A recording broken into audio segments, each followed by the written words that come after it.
rag ku safray saxaraha iyagoo 3 qof ah hadafkooduna uu yahay inay dacwadda islaamka gaarsiiyaan dhulka Faris markii ay reer Faris diideen dacwadana isku bedeleen haliyeeyo soo duulaan tagay rag ku labisan dhar iska caadi ah gacmahana ku sita hub iska caadi ah gaadiidkooduna uu yahay faras ku daalay jihaadka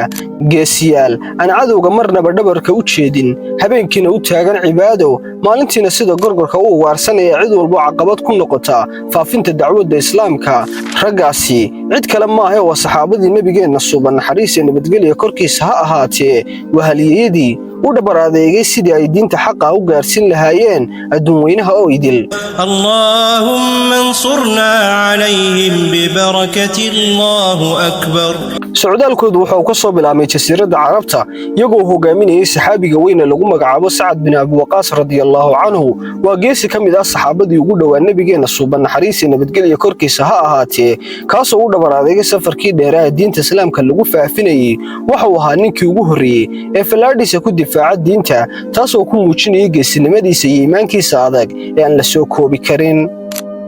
haliyadii islaamka waxay tageen dhulkii Faris iyagoo dadka ugu baaqay dacwadda islaamka reer Faris markii ay diideen xaqa ciidankii muslimiinta waxay saldhig ka dhigteen meel u dhaweyd Qaadisiya iyagoo isku diyaariyay in ay dagaal la galaan boqortooyadii Faris tir ahaan waxay gaarayeen 30,000 oo askari halka ciidanka Faris ay tiradoodu ahayd 120,000 oo askari taasoo dheereen maroodiyaal ay wateen ciidanka muslimiinta aad ay u tiro yaraayeen marka la barbar dhigo ciidanka Faris oo dhinac walba ka dhisnaa iyadoo ay sidaa tahayna haddana boqortooyadii Faris waxay aad uga cabsi qabtay ciidanka muslimiinta Rustam oo ahaa hogaamiyaha ciidanka Faris ee dagaalkii Qaadisiya ayaa hogaamiyaha ciidanka muslimiinta Sa'ad bin Abi Waqqas radiyallahu anhu ka dalbaday inuu u diro rag kamid ah ciidankiisa si uu wada hadal ula sameeyo Sa'ad bin Abi Waqqas ayaa waxa uu diray 10 nin oo kamid ahaa geesiga sheekadeena Mughira bin Shu'ba sababta Mughira bin Shu'ba loogu diray raggaas ha isweydiin waayo Mughira waxa uu kamid ahaa dadka Carabta ugu caqliga badan Mughira iyo asxaabtiisii waxay u baxeen la kulanka Rustam iyadoo dadkii reer Faris ahaana ay banaanada u soo wada baxeen si ay u arkaan ragga la soo diray maadaama markii hore dhagahay ka maqli jireen geesinimadooda iyo sida ay isugu naxariistaan markii arkeen ay la yaabeen iyagoo ku mashquulay labiskooda hubka ay wataan iyo gaadiidkooda haliyadii islaamka markii ay galeen qasrigii Rustam ayaa waxay arkeen meel lagu qurxiyay dahab xariir iyo wax walba oo qurxoon oo qaali ah Rustam isaguna waxa uu ku fadhiyay sariir dahab ah markii ay damceen qasriga inay gudaha u galaan ayay ilaaladii waxay yiraahdeen iska dhiga hubka gudaha looma ogola hub haliyaduna waxay yiraahdeen inagu idinma nimaan ee idinka ayaa inoo yeeray ama sidaanu nahay ayaan gudaha ku galaynaa ama waynu iska noqonaynaa waxa loo ogolaaday hubkooda inay qasriga la galaan markii ay fadhiisteen ayuu Rustam bilaabay inuu ku jeesjeeso labiskooda waxa weydiiyay su'aalo aan qiimo lahayn kadibna waxa uu ku yiri maxay idin keenay dhulkeena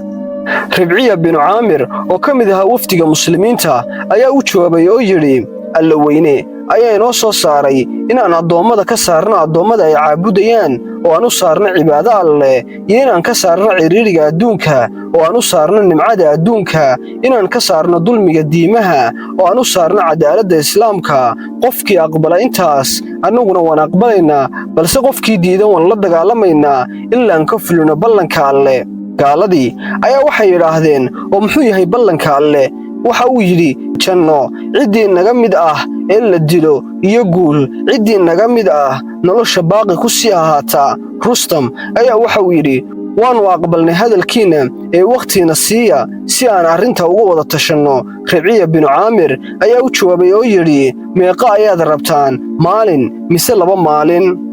waxa uu yiri Rustam ka badan ayaan u baahanahay si aan odayaashiina ula tashanno Ribciya bin Aamir ayaa yiri rasuulka Alle naxariis iyo nabadgelyo korkiisa ha ahaatee inooma jirin inaanu cadawgeena siino wax ka badan 3 maalin ee arrimihiina ku soo dhamaysta 3 maalin gudahood Rustam ayaa ka xanaaqay hadalkaas waxa uu bilaabay inuu Carabta qiimahooda liido qoomkiisana ammaano intaa kadib waxa uu hanti u soo bandhigay haliyadii islaamka si ay ugu nabadgeliyaan dhulka Faris Mughira bin Shu'ba radiyallahu anhu ayaa waxa uu yiri annaga waxa diin iyo dhaqan inoo ahaa inaanu istilno midkeen midka kale uu diri jiray qof walba oo inaga mid ahna qofka kale ayuu ku xadgudbi jiray gabdhaheena ayaanu aasi jirnay iyagoo nool innagoo ka baqayna inay wax nala cunaan.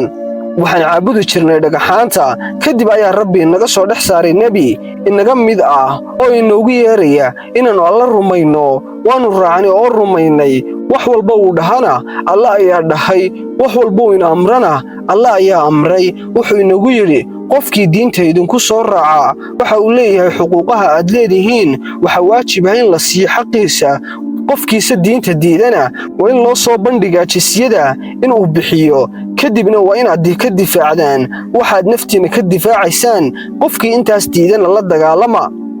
adigana haddii aad doonto jisyada dooro, adigoo dullaysan ayaad bixin doontaa. rustam ayaa xanaaqay. waxa uu yidhi haddii aan la dili lahayn fariinsadayaasha waan idin dili lahaa. muqiira ayaa yidhi carruurteennu waxay dhadhamiyeen cuntada dhulkiinna, waxayna yidhaahdeen kama sabri karno. rustam ayaa dhahay haddaba waad dhimanaysaan arrintaas intaan la gaadhin. muqiira ayaa yidhi jannada ayuu gelayaa qofkii inaga mid ah ee dhintaa, kana idinkaydi ka mid ahayna naarta ayuu gelayaa. midkii innaga naga hadhana waxa uu ka guulaysan doonaa midka idinkaydinka hadhaa. muqiira binu shucba radiyallaahu canhu waxuu geeriyooday sannadkii 50aad ee hijriyada bisha shacbaan isagoo jira 70 sano.